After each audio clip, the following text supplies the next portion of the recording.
आज की चर्चा।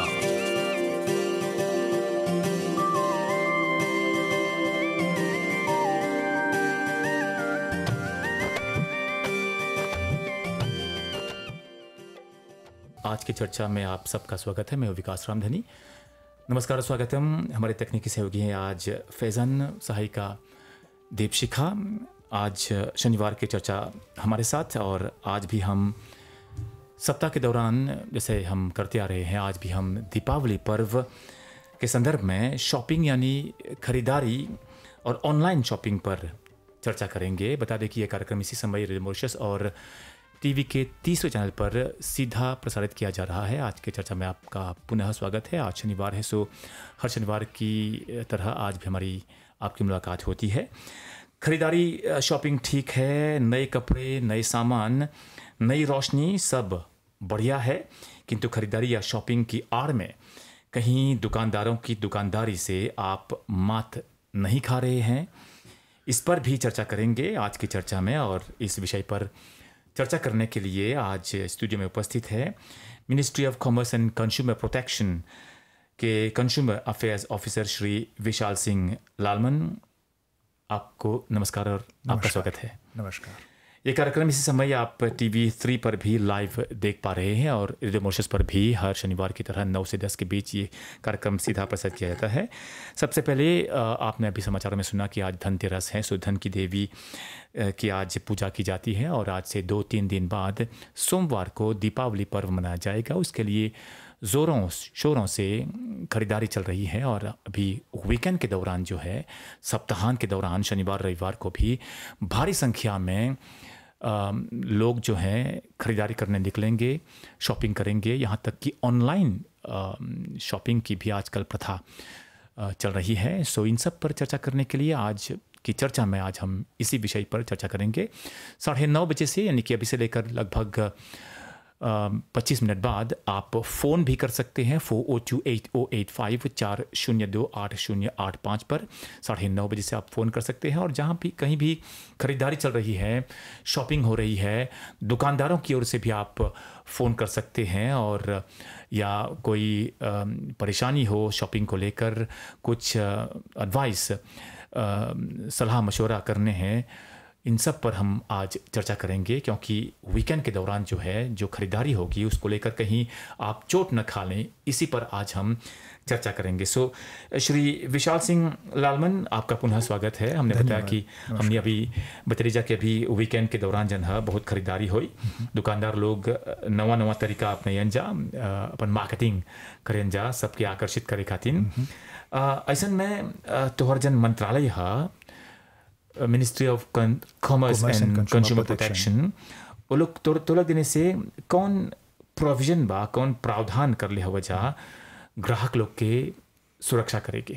हाँ, पहला जो चीज़ बोलब, हमनी के मंत्रालय और हमनी के डिपार्टमेंट के लक्ष्य है ग्राहक लोग के सुरक्षा करेगी। जैसे बोली लासा, वो लोग के अधिकार के सुरक्षा करेगी। ऐसे 8 प्रकार के अधिकार बा, जैसे कि right to choose, right of information, right to reparation, है सब चीज़ बा जो हमनी वो लोग के अधिकार के सुरक्षा करी लासा। और कैसे करी लासा हो सुरक्षा हुआ, हमनी लगे कानून बा, जैसे कि कंज्यूमर प्रोटेक्शन एक्ट बा, फेयर ट्रेडिंग एक्ट बा, इसेंशियल कमोडिटीज़ एक्ट बा, hire purchase and credit sales act बा, है सब एनफोर्स करके हमनी ग्राहक लोग के सुरक्षा करी लासा। और एगो छोटा एग्जाम्पल देव, कैसे सुरक्षा करीला सा।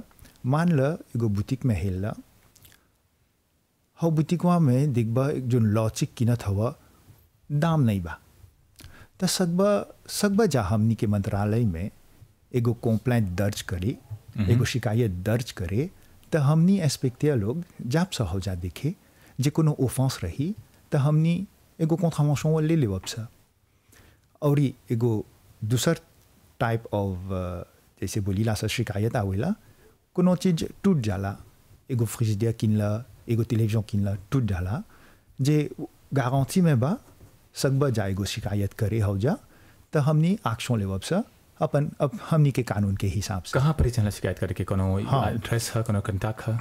हाँ, सकबा जा शिकायत करे हमनी के हॉटलाइन में 185 और हमनी के फिक्स है 460 25 00 ou bien सकबा जाए आवे पर्सनली जे तोहर लेता नहीं है लेता बा पर्सनली सकबा आवे कहाँ पर सिकम टावर वॉल स्ट्रीट इवेंट और ग्राहक लोग की सुविधा खातिर जगह जगह पर सियाबे के ऑफिस बा सकबा जा हो जाए और तोहर शिकायत दर्ज करे और ऑफिस से आबे हुआ हमने के विदा कर दे कॉम्प्लेट हुआ में। अच्छा, आज तनसुन कमती शिकायत करब जा।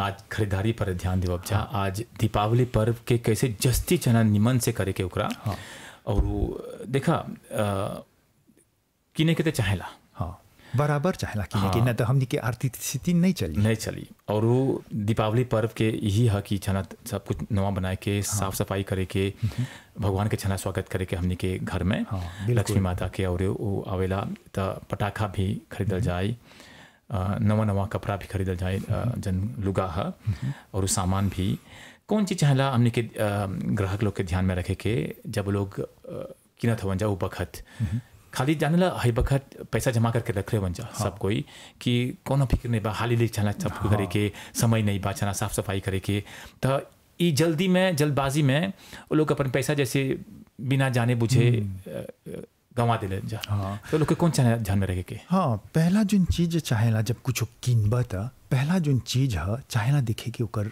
दाम काहे खातिर अपन जेब के हिसाब से हव चीजवा चाहेला किने के बस कि अभी महंगाई के ज़माना हो गल बा ढेर नहीं सकबा बिन भेद के डिपेंस करे काहे खातिर बस कि जस्ती जैसे बोलीला सा हमनी के परचेस के चाहेला प्रायोरिटाइज करे के तो ऐसा समय में नहीं बोला था खरीदारी नहीं करे के बाकी खरीदबा तो सोच समझ के और खरीदारी करबा जा चाहेला देखे के जे हाउ सामान हुआ तो हर खातिर ऐप होता बा कि नहीं बस कि सुबह दफा कोनो सामान उठा देवेला तो आवेला तो नहीं है ऐप होता नहीं है तब बिन भेद के एगो डिपेंस हो जाला तो हवे खातिर दाम चाहेला देखे के आगे तब खरीदारी करिया और दूसर जोन चीज है चाहेला देखे के ओकर आफ्टर सेल सर्विस बाकी नहीं स्पेयर पार्ट्सवा मिला ताकि नहीं ओकर गारंटी बाकी नहीं वो सब चाहेला देखे के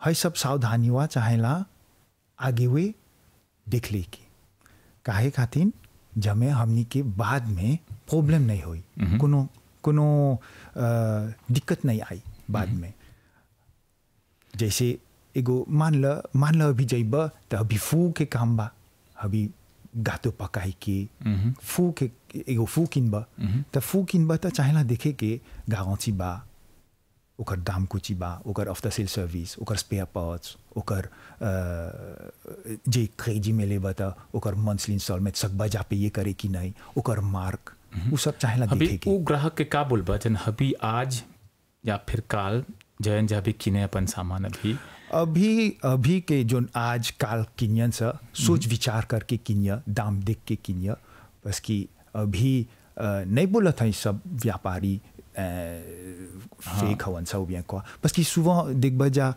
कोनो चीज सीमा में किन दिला अभी देख बजा काल जाइबा सांजे करे जे एगो प्रॉब्लम छोटा मोटा हो गल जे जाइबा सांजे करे त प्रॉब्लम देख बा काल नहीं बा सिपा प्रॉब्लम हो जाए तोहरे त कुमाजे एगो डिपेंस इनिशियल हो जाए हवे खातिर हम एडवाइस करब हम ग्राहक लोग के बोलब सोच विचार करके तब खरीदिया तब जब में आगे में प्रॉब्लम नहीं हुई।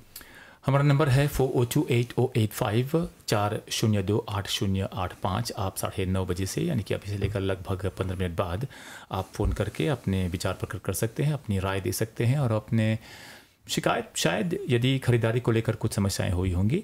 इस प्रोग्राम के दौरान हम लोग इस बात पर भी चर्चा करेंगे कि ऑनलाइन शॉपिंग की जो नया चलन है आजकल हो रहा है उस पर भी हम बात करेंगे, क्योंकि आजकल तो बिना कोई बिल्डिंग से भी आजकल कॉमर्स व्यापार किया जा रहा है। सो वहाँ से भी आप लोग खरीदारी कर रहे हैं भारी संख्या में। वहाँ पर कौन कौन सी समस्याएं उत्पन्न हो सकती हैं उस पर भी हम चर्चा करेंगे। हमारे आज के मुख्य मेहमान हैं विशाल सिंह लालमन। आप कंज्यूमर अफेयर्स ऑफिसर हैं, ministry of commerce and consumer protection की ओर से आप यहाँ पर आए हुए हैं। विशाल सिंह लालमन, दीपावली पर्व जन है ई सगरों जैसे दिया जलावल जला रोशनी करे के बोलन जा कि ई जैसे हो हमने के मंत्र है ओम सतो मा सद्गमय, मतलब तमसो मा ज्योतिर्गमय, तमस से अंधकार से निकल के ज्योति की ओर प्रकाश की ओर ले जाला। तो ई में रोशनी के लेके बड़ा खरीदारी हुई में हई जन रोशनी के साथ फायर क्रैकर्स भी ही हई जन पटाखा जन है ओकर पर कोनो तोहर मताले में कुछ पटाखा एगो जैसे बोलब पटाखा ऐसे ही नहीं आवेला हमनी के देश में। एगो प्रोसेस है, एगो प्रोसीजर है। पहला एगो व्यापारी जब ओकर पटाखा आनी हमनी के देश में ओके चाहेला एगो import permit en bonnet du forme जैसे बोलीला, तब सकी ओपन पटाखा इम्पोर्टे करे।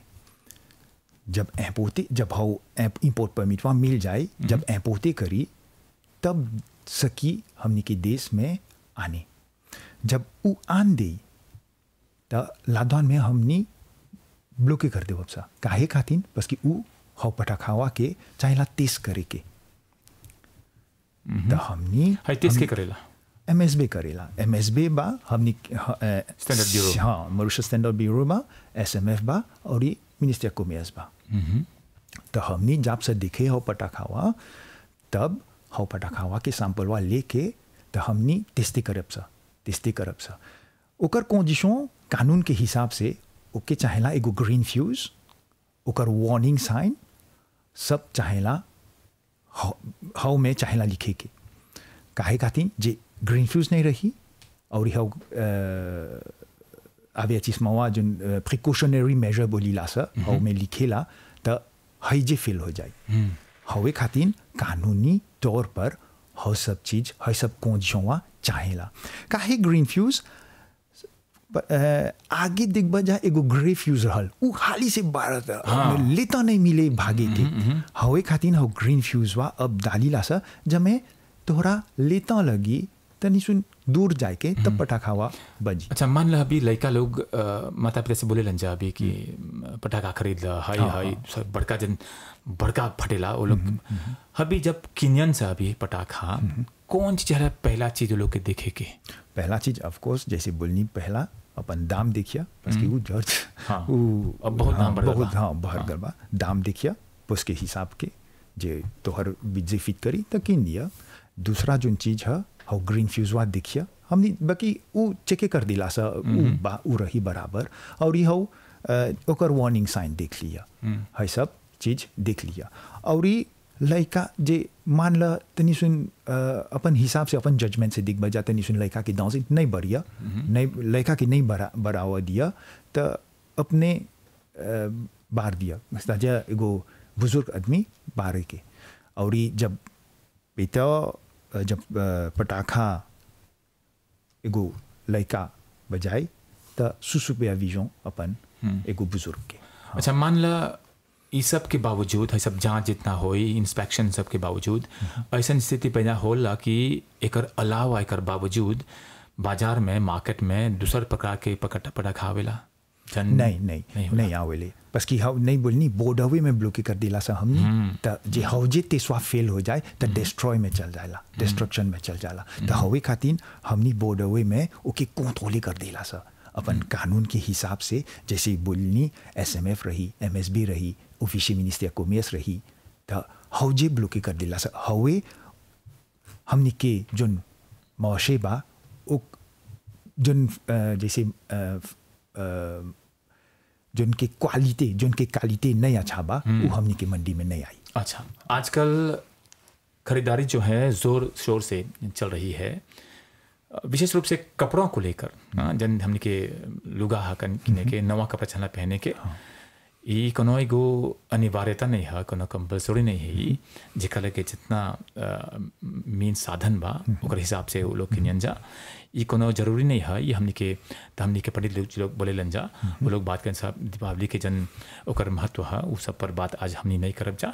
दीपावली बहुत महत्वपूर्ण है लेकिन यदि आप इस पर चर्चा करना चाहते हैं 9:30 बजे से आप फ़ोन कर सकते हैं 4028-085 पर 402-95 पर आप फ़ोन कर सकते हैं। और आज हम बात कर रहे हैं ख़ास तौर पे जो कंज्यूमर प्रोटेक्शन अफेयर्स हैं और उनके सुरक्षा कैसे करते हैं कंज्यूमर्स की, इस पर आज हम चर्चा कर रहे हैं दीपावली के संदर्भ में।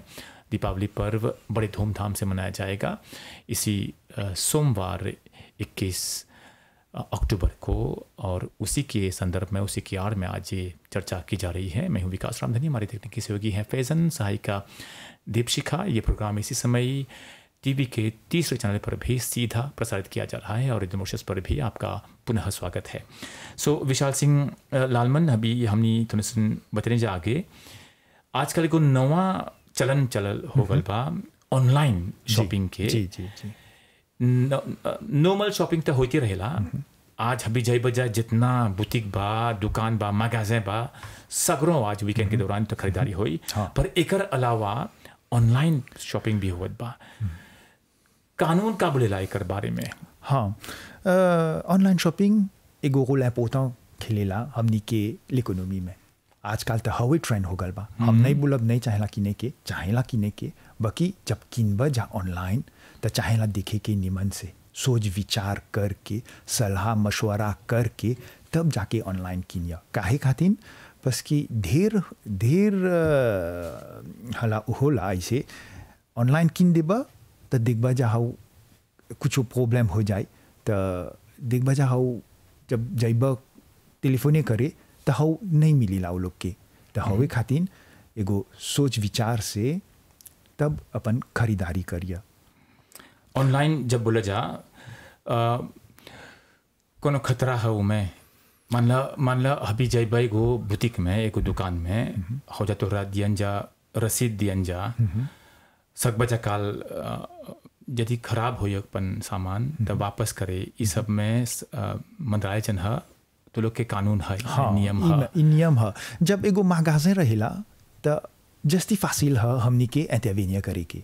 जब मगाजेवा नहीं रहेला जैसे बोलनी से आगे ऑनलाइन तो हमनी के थोड़ा दिक्कत हो जाला। हवे खातिर ऑनलाइन शॉपिंग ओकर लाभताजो बा, ओकर रिस्को बा। तो हवे खातिर हाउ रिस्कवा अपन मनी देखिया। हवे खातिर हम एडवाइस करब हमनी के ग्राहक लोग के, जब ऑनलाइन खरीदबा तो एगो रिसर्च कर दिया हो कंपनियों में। हम सुबह दिफा कमेंट्स करेलन सा तो हम कमेंट्स में पढ़ के तब देखिया, विचार से, सलाह मशवरा से तब अपन ऑनलाइन खरीदारी करिया।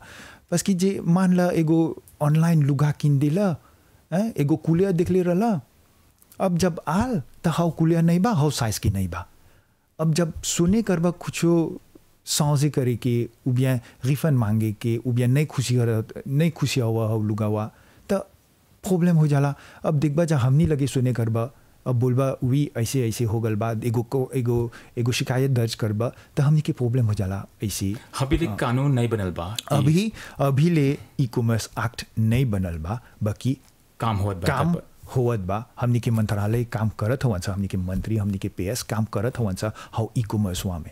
हाँ, मतलब कि जे ऑनलाइन शॉपिंग करी ओकरा छला अपन प्रिकॉशन, अपन सावधानी परखे के। हाँ, नहीं बोला था नहीं करे के है, बस कि वो फैसिलिटी घर में बैठ के अपन ऑनलाइन शॉपिंग टिक करके हो जाए अपन खरीदारी। अभी हमने के देश में इतना चलन नहीं बा जितना कि बाहर के विदेश में बा। विदेश में तो घर समय पर चलावेलन जाओ लोग के अपन सामान लेके।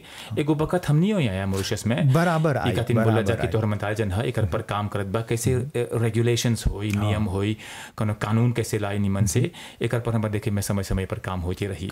हमारे साथ इस समय लाइन पर है श्री अनुपम जैन, जो राजस्थान हैंडलूम हाउस की ओर से हैं, और अभी कल परसों ही एक ऑफिशियल ओपनिंग सेरेमनी हुई थी ट्रिबेका मॉल में दिवाली फेस्टिवल को लेकर। चलिए हम उनसे मिलते हैं, अनुपम से मिलते हैं और थोड़ी जानकारी हासिल करते हैं कि शॉपिंग किस प्रकार से चल रही है दीपावली पर्व को लेकर। नमस्कार अनुपम। हेलो अनुपम अभी लाइन पर है। नमस्कार विकास भाई। हाँ नमस्कार अनुपम, इसकी बहुत बहुत शुभकामनाएं। शुभकामनाएं आपको भी और आपका स्वागत है रेडियो मॉरिशस और एमबीसी टीवी के तीसरे चैनल पर भी समय प्रोग्राम लाइव चल रहा है। हम बात कर रहे थे अभी हम बात कर रहे हैं दीपावली पर्व को लेकर जो खरीदारी चल रही है आजकल, और आपकी जो संस्था है वो दीपावली पर्व को लेकर ट्रिबेका मॉल में काफ़ी कुछ आप लोग कर रहे हैं। थोड़ा सा आप इस पर बताएंगे? बिल्कुल विकास भाई, और सबसे पहले तो सभी दर्शकों को और सभी लिसनर्स को बहुत बहुत दीपावली की शुभकामनाएं। और जैसा कि आपने बताया कि दीपावली पर्व पे पूरे मॉरिशस में दीपावली के काफ़ी सारे आयोजन हो रहे हैं। उसमें से एक आयोजन ट्रिबेका मॉल में भी हो रहा है, जो ट्रिबेका दिवाली फेस्टिवल के रूप में है, जो ट्रिबेका मॉल के सहयोग से वहाँ पे एक शॉपिंग फेस्टिवल और साथ में फूड फेस्टिवल का आयोजन किया जा रहा है। और लोग जो हैं दीपावली पे एक चलन होता है कि सभी नए कपड़े खरीदना चाहते हैं या नए ज्वेलरी खरीदना चाहते हैं या अपने घर को साज सज्जा को और बेहतरीन करना चाहते हैं, क्योंकि दीपावली पर्व एक नए साल का शुरुआत भी होती है हिंदू धर्म महीने के हिसाब से कई जगह। और इसीलिए शॉपिंग का जो है बहुत ही चलन रहता है भारत में भी और मॉरिशस के अंदर भी। तो बहुत अच्छे से चल रहा है। सुबह 10 से रात को 9 बजे तक, इस समय दीपावली तक ये शॉपिंग फेस्टिवल जो है चलने वाला है और सभी लोग आ सकते हैं। मॉरिशस से लगभग 27 से 28 जो है पार्टिसिपेंट्स हैं, कंपनीज हैं अलग अलग जो वहाँ पे पार्टिसिपेट कर रही हैं। और बिल्कुल सुनियोजित तरीके से लोग, इवन जैसा आप अभी मैं सुन रहा था कि ऑनलाइन शॉपिंग या जो भी, तो इसमें लोग आजकल स्कैन एंड पे से भी पेमेंट कर सकते हैं। लोगों को इतना कैश लेके जाने की जरूरत नहीं है, तो अपने मोबाइल के जरिए स्कैन एंड पे से भी पेमेंट किया जा सकता है। वहाँ पर भी आजकल सभी के पास ये व्यवस्था मौजूद है। अच्छा अनुपम, हमारे साथ समय विशाल सिंह लालमन है, कंज्यूमर अफेयर्स ऑफिसर। अभी जो लोग आपके पास खरीदारी करने आते हैं, क्या कोई समस्याएं भी होती हैं, कोई शिकायत होती है कि जो सामानों के जो टाइप्स होते हैं और कुछ समस्याएं जब होती है तो कैसे आप लोग इसको ध्यान में रखते हैं? क्या करते हैं आप लोग? देखिए, समस्याएं तो जरूर मतलब छोटी मोटी तो कभी ना कभी आई जाती हैं। जैसे कभी मान लीजिए आपने कोई सामान सेल किया और कभी वो सही समय पे उन्होंने उपयोग नहीं किया और यदि वो खराब हो गया है तो भी कई बार कस्टमर वापस हमारे पास आते हैं, या फिर कस्टमर जो है वापस अपने पार्टिसिपेंट्स के पास जाते हैं जिनसे भी उन्होंने सामान खरीदा कि हाँ ये सामान हमने लिया था इस दौरान है। तो आफ्टर सेल सर्विस भी सभी लोग देते हैं आजकल, क्योंकि कस्टमर सर्वोपरि, अतिथि देवो भव जैसे भारत में कहते हैं। तो यहाँ पर भी मैं देखता हूँ कि जो पार्टिसिपेंट्स हैं, जो कंपनीज हैं, वो ये सर्विस जरूर देती हैं। आजकल वारंटी की, गारंटी की भी सब जगह व्यवस्था मौजूद है। छोटे मोटे आइटमों पे तो नहीं होती है, रोजमर्रा की चीजों पे, पर जो जैसे कोई अप्लायंसेस है हो गए या फिर कोई ऐसे आइटम हो गया, फर्नीचर हो गया या जो भी है, उस पर जरूर बिल्कुल एक साल का बिल्कुल गारंटी मिलती है। उसके दौरान यदि लोग खरीदते हैं, उनको किसी भी प्रकार की कोई परेशानी होती है उस सामान को लेके, तो रिप्लेसमेंट भी होता है या उसका फ्री रिपेयर्स और मेंटेनेंस भी होता है। बहुत धन्यवाद अनुपम इन समस्त जानकारियों के लिए। और जहाँ भी आप खरीदारी चल रही है और त्रिबिका मॉल में आपका जो पर्व के संदर्भ में जो आप लोग शॉपिंग मेला लगा रहे हैं, आपको बहुत बहुत शुभकामनाएं। और दीपावली के पर्व पर भी आपको बहुत बहुत शुभकामनाएं। बहुत ही लक्ष्मी देवी जो है सबकी रक्षा करें और हमारे कंज्यूमर्स की भी, ग्राहकों की भी रक्षा करें और आपकी भी रक्षा करें। बहुत धन्यवाद साथ देने के लिए। सुबह के 9:28 और 7 सेकंड। आज हम चर्चा कर रहे हैं ख़ासतौर पे शॉपिंग को लेकर, दीपावली पर्व के संदर्भ में जो शॉपिंग चल रही है, ख़रीदारी कहें या ऑनलाइन शॉपिंग भी हो रही है, इस पर आज हम बात कर रहे हैं। 4028085 480 पर इसी समय से आप फ़ोन कर सकते हैं। और श्री विशाल सिंह लालमन है, consumer affairs officer, ministry of commerce and consumer protection की ओर से आपके सवालों का जवाब देने की कोशिश करेंगे।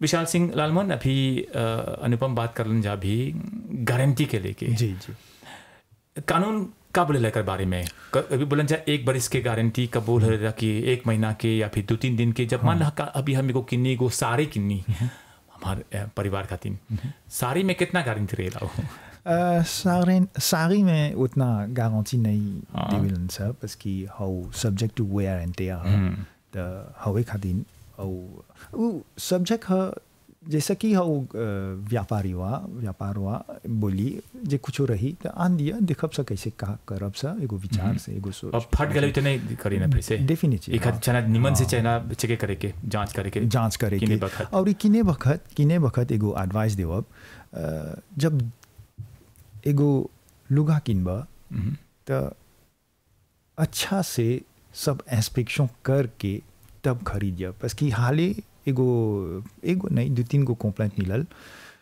जहाँ गैलन सा मगाजा में लुगा किनलन सा चेकिंग नहीं करलन सा जब घरे आइलन सा तब देखत हुआ सा थोड़ा जिफिल निकल गल बा फाड़ गल बा दिफे हो गल बा तब जब गैलन सा सौजे करे तो हो रेसी में लिखल बा once good sold cannot be exchanged or returned तो हमनी लगे सुने करलक तब हाउ देखिला सा एगो प्रिलिमिनियर एगो लॉन्केट प्रिलिमिनियर करीला सा तो हाउ सब चाहेला देखे के किने के आगे तो हवे खातिर प्रायर टू परचेज अपन मतलब जब तो लोग अपन जांच कर ले जा एगो रिक्वेस्ट कर ले जा ना एगो रिक्वेस्ट दुकानदार से देखा जा सक बजा एगो कमर्शियल जेस्चर बोलीला सा एगो कमर्शियल जेस्चर बोलीला पर नहीं कर जन से त नहीं सक बजा कानून कुछ नहीं करे कानून नहीं सकी करे इखातिन चला निमन से खातिर ऐसे बोली जब बोलीला अपन रेसिट चेक करिया बस कि हाउ जब once good sold cannot be returned or exchanged तो हमनी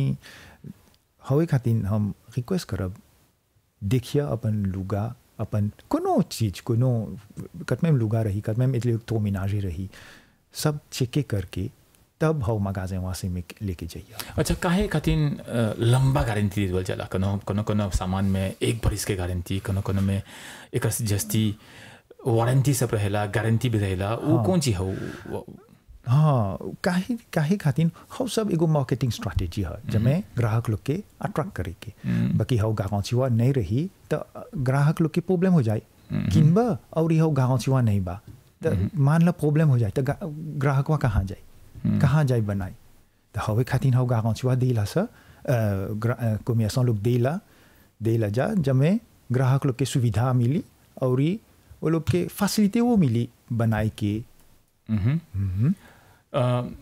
अभी फिनो से भी बात करब जा आजकल दिखबा जा जगह जगह पर मेला लगल बा वो लोग के तो मार्केटिंग स्ट्रैटेजी जैसे बोला जा चला आकृष्ट करे के तो मेला के कोनो कानून है में जब एगो मेला होला हमनी के देश में तो हाउ ऑर्गेनाइजर हुआ के चाहेला हमनी के मंत्रालय से एगो परमिशन ले के एगो एप्लीकेशन करे के बहुत आगे से चाहेला करे के तब जब हाउ परमिशन मिल जाए कौन प्रोसीजर लोग के पालन करे के तो हाउ में जब हमनी परमिशन देवब से उ में कानूनी तौर पर कंडीशन आताशे होई जैसे कि सब दाम चाहेला हाफिशे होई कि एगो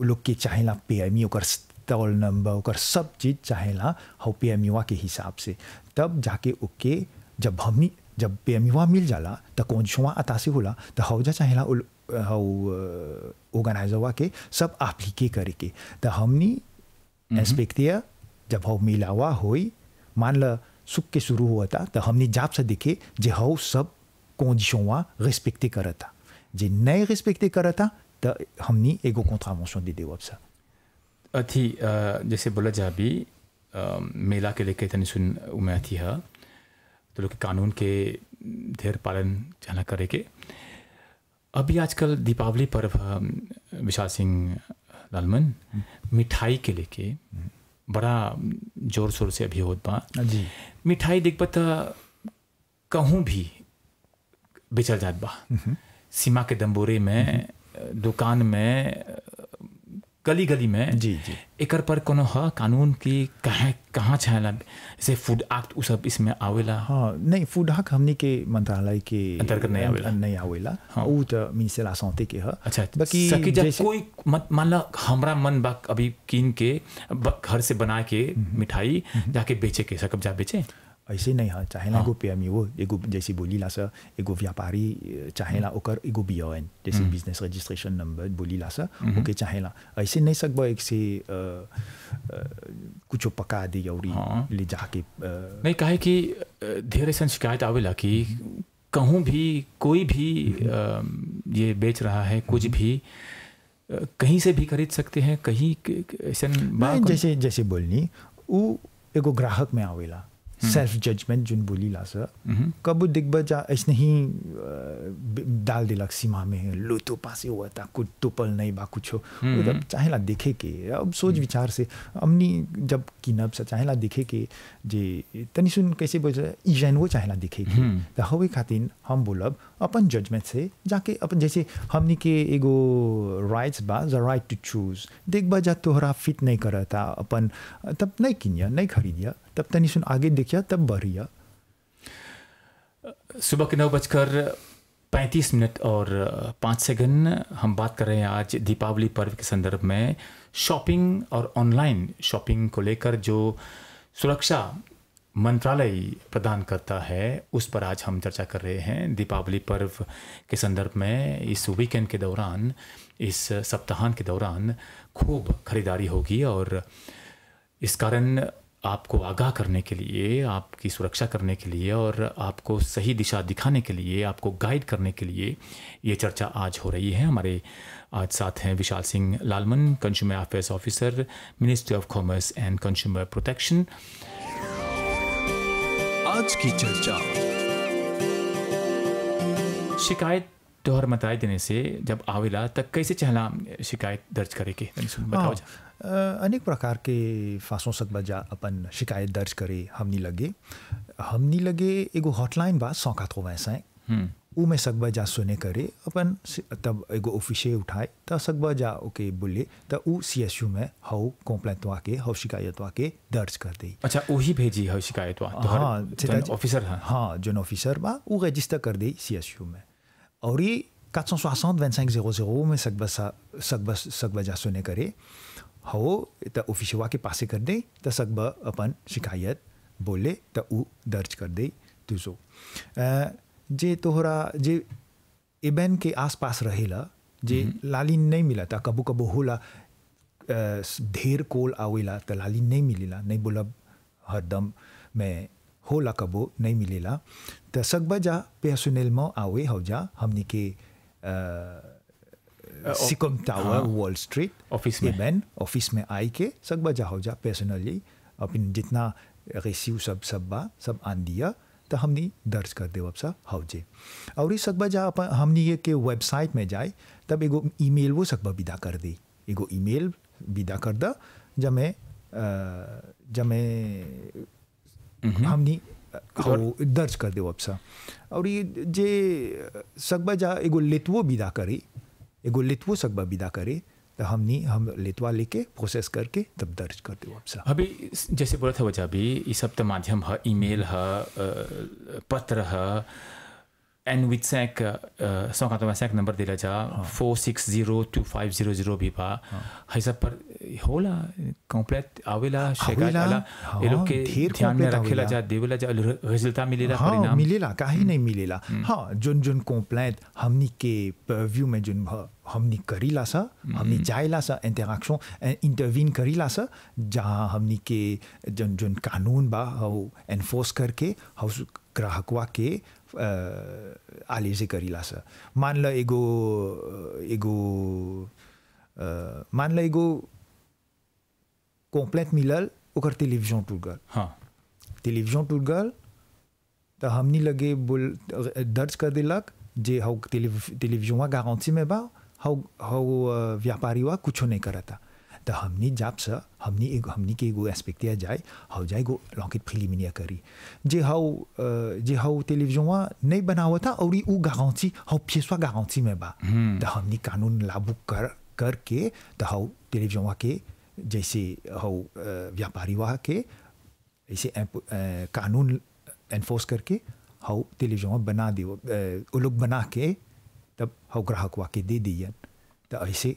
हाँ 4028085 4028085 पर हम अब मिलेंगे श्री धनेश्वर जी से। उनका स्वागत करते हैं। नमस्कार। नमस्ते आप दोनों भाई जी को। नमस्ते भाई जी। तो दुगो बात जोड़ा था बोला मौसम लोग के चाहेला गौन हुद दम बोरे अपन लताप नहीं डाले के थोड़ा भीतरे लतबवा डाल दे के काहे खातिर? कि जब किनबा खरीदत हुआ तब दम्बोरवा लतबवा लगे खरीदत हुआ तो होने से लोटो पासे होता अच्छा। तो वो रोबो बात द्वार कस के जालन से हाँ, बड़ा निमन बोला जा। हाँ हाँ, तो यही हमारा जोड़ी के डर भाई। बहुत धन्यवाद श्री धनेश्वर जी हई बताए खातिर। इमे कानून कुछ बोलेला भाई विशाल सिंह लालमन? जब कुछ एगो व्यापार करबा तो चाहेला एगो बियान और चाहेला एगो पेमिशो हवे खातिर हम बोलब जब कुछ बेचबा घर के पास तो अपन चाहेला ओकर पेमी। अभी हमने के भाईजन बोलन जा भी हमारे देखे में एगो रियल इश्यू है, खाली एक जगह पर नहीं देखी ला जा ई कारण बहुत दुर्घटना हो जाला।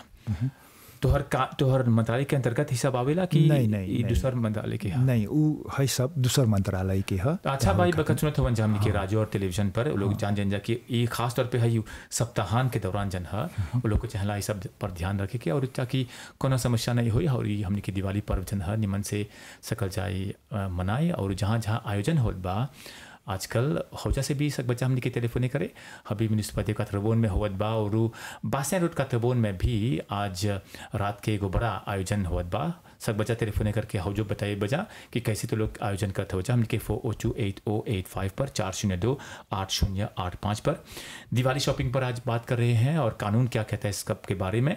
दीपावली जो है रोशनी का जो त्यौहार है उसके करीब आते ही पूरे देश के बाज़ारों और शॉपिंग सेंटर में त्यौहार की रौनक छा जाती है और सड़कों पर रोशनी होती है, दुकानों की खिड़कियां रंग बिरंगे सजावटों से सजी होती हैं और ग्राहक अपने आखिरी मिनट की खरीदारी के लिए भीड़ लगाते हैं। सो लास्ट मिनट शॉपिंग को लेकर काफ़ी समस्याएं होती हैं। अभी समय है, वीकेंड शुरू हुआ है, शनिवार का दिन है, कल रविवार भी है और सोमवार को दीपावली पर्व बड़ी धूमधाम से अक्खा मॉरिशस में और पूरी दुनिया में मनाया जाएगा। आजकल दीपावली पर्व जो है एक राष्ट्रीय पर्व, नेशनल फेस्टिवल बन गया है जो सभी लोग अब इसे मनाते हैं। 40280885 402-8085 पर इस समय पंडित मनबोध हमारे साथ जुड़े हुए हैं, उनसे मिलते हैं। नमस्कार पंडित जी। नमस्कार विकास, कैसे हैं आप? ठीक है? ठीक है, बहुत धन्यवाद प्रोग्राम में जुड़ने के लिए और चुनने के लिए। आज हम बात कर रहे हैं, चर्चा कर रहे हैं दीपावली पर्व को लेकर जो खरीदारी चल रही है और विशेष रूप से आप तो महान ज्ञानी है, दीपावली पर्व पर कैसे मनाना चाहिए इस सब पर बात पूरे सप्ताह तक हम चर्चा करते आ रहे हैं। आज हम शॉपिंग की बात कर रहे हैं और कहाँ से, जैसे मिठाइयाँ भी हम बात कर रहे थे, अभी हमारे जो मेहमान है Shri Vishal Singh Lalman consumer affairs officer, कि अक्सर ये देखते हैं कि कहीं भी ये मिठाइयाँ बेच रहे हैं, कहीं से भी खरीद रहे हैं या फिर कपड़े आदि। आपकी क्या राय है पंडित जी इन सब को लेकर? हाँ, देखिए जो मिठाइयाँ हैं, नैवेद्यम हैं, ये तो हम खरीद करके हम अर्पण करते हैं जगत लक्ष्मी माता को, ये तो सही है। और साथ ही साथ में कपड़े भी अर्पण करते हैं, ये सब तो सही है। लेकिन हमने के छा सोचे कि हमने कहाँ से खरीदा था ऐसा और जो मिठाइयाँ बा, जो नैवेद्यम बा, जो सब सामान बा जो अर्पण करब सा, खासकर ये सब कपड़े जो है ये हेकर जो पवित्रता बा कितना हद तक यानी कि जो अर्पण करते हैं ये पवित्र है। हम सभी लोग जानते हैं कि लक्ष्मी जो है धन धान्य की देवी है, धन की देवी है, ये तो सही है। हमें कुछ पैसे खर्च करनी चाहिए खरीदारी में, लेकिन अच्छी तरह से सोच समझ करके खरीदारी करनी चाहिए, क्योंकि आजकल हम देखते हैं कि लोग सिर्फ ये दौरा दौर की दुनिया में जैसे कहते हैं ये डे टू डे लाइफ में काफी स्ट्रेसफुल है। लोग कुछ भी खरीद लेते हैं और कुछ असली है और बहुत से कुछ नकली भी हैं, ये सही है। गहने भी यानी अर्पण करते हैं तो सही है, पैसे भी अर्पण करो तो सही है, क्योंकि देवी जो है ये धन की माता है, धन की देवी है। देवी में ये राजसिक गुण है, राजसिक लाल है, उनका जब देखें उनका आचरण जो है लाल है, हाथ में पैसे भी हैं, लेकिन ये तो सही है, लेकिन अच्छी तरह सोच समझ कर खरीदारी करनी चाहिए, चाहे जो मिठाइयाँ हो। लेकिन मिठाइयाँ जानते हो आजकल लोग सिर्फ जैसे कहते हैं क्विक, जैसे टेक अवे की तरह यानी कि बेच रहे हैं। ये गलत है। कुछ लोग यानी कि जो सामान है, जो वस्तुएं हैं, जो खासकर जो इंग्रेडिएंट्स हैं, जो पदार्थ है जिसे हम नैवेद्यम खासकर ये ऐसे मिठाई करते हैं, कुछ लोग यानी इस पर ध्यान ही नहीं देते हैं। कभी कभी यानी कि ये बासी हो जाता है, कुछ खराब है, कुछ आउटडेटेड है, कुछ एक्सपायर्ड है। तो जब हम अर्पण करने बाद में जब बांटते हैं तो कभी कभी यानी कि अनेक प्रकार की मान लीजिए कि ये शारीरिक झंझट रहता है, बीमारी नहीं बल्कि छोटे छोटे रोग यानी कि उत्पन्न होने लगते हैं। हाँ, पंडित तो ध्यान देनी चाहिए। हाँ पंडित जी, आपने बड़ी अच्छी बात कही भी।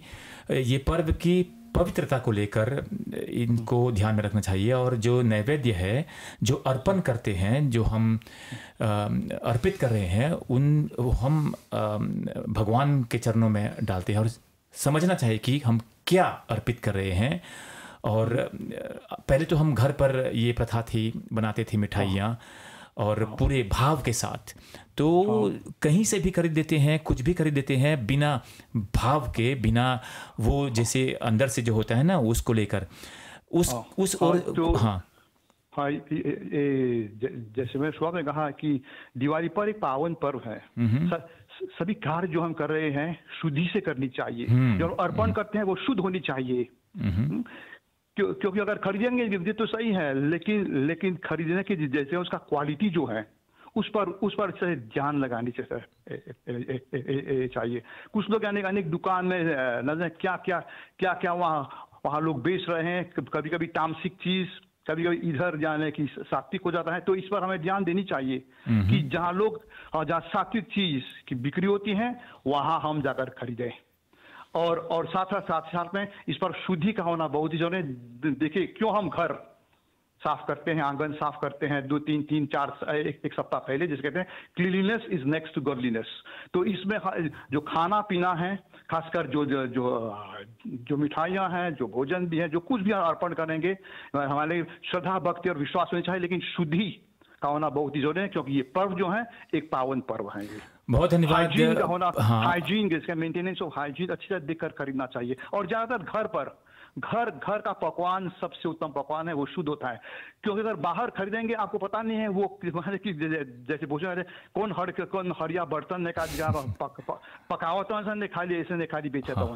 अच्छा पंडित युधिष्ठिर बनबोध, बहुत धन्यवाद है सब निमन अच्छा विचार खातिन। बड़ा लाभदायक विचार दिला जा भी हमनी के जितना जनता भी सुनत हवन जा।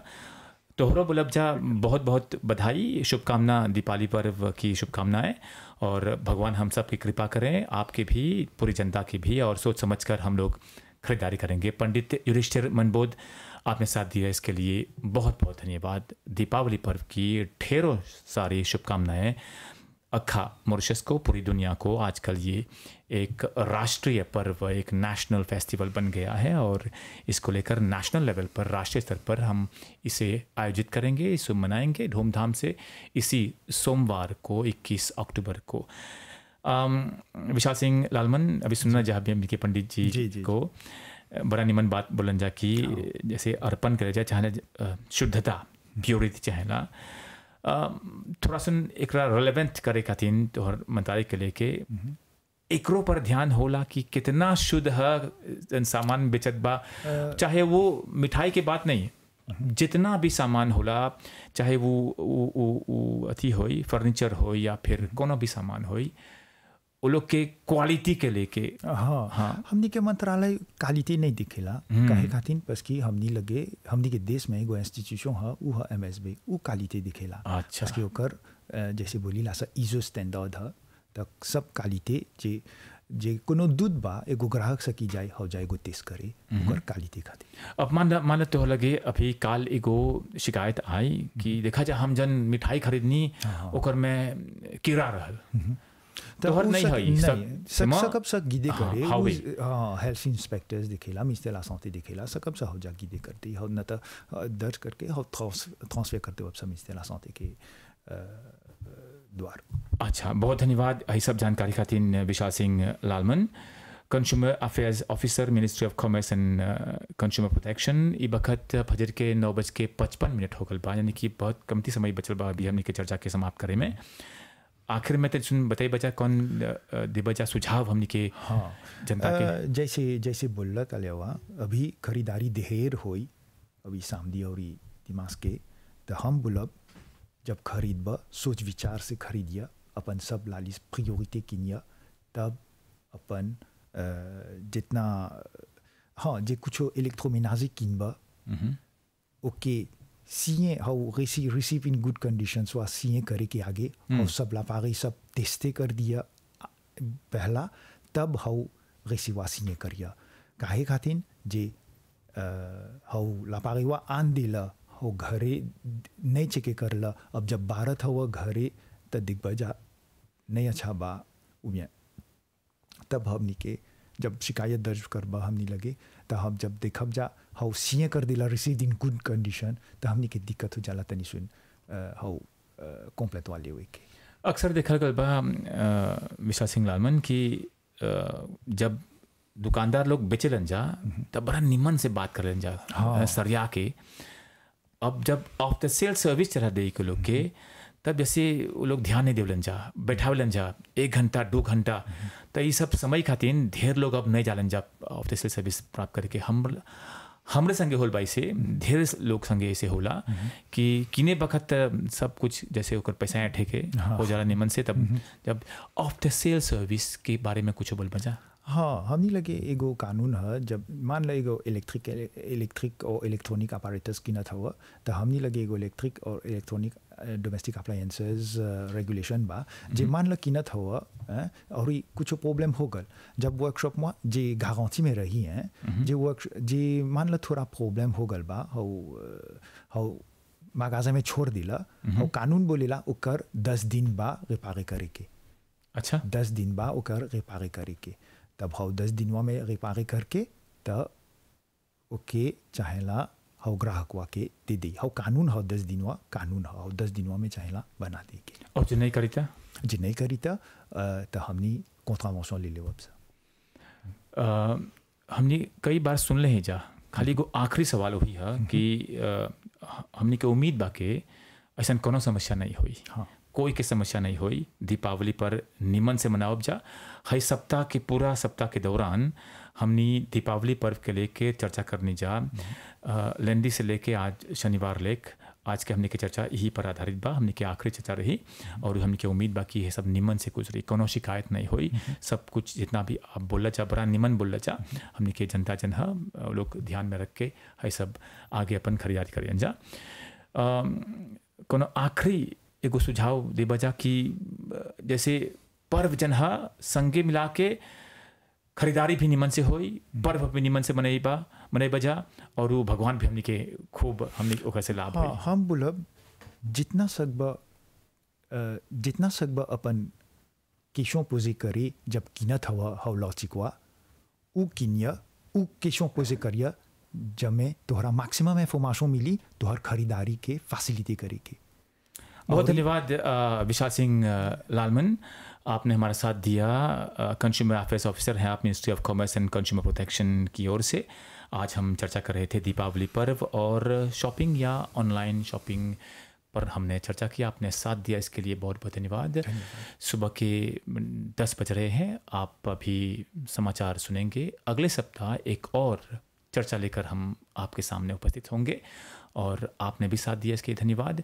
दीपावली पर्व की हार्दिक शुभकामनाएं सबको।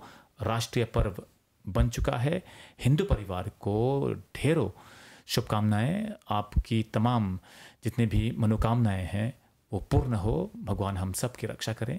एक अगली मुलाकात तक आज्ञा दीजिए। नमस्कार और शुभ दिन। आज की चर्चा।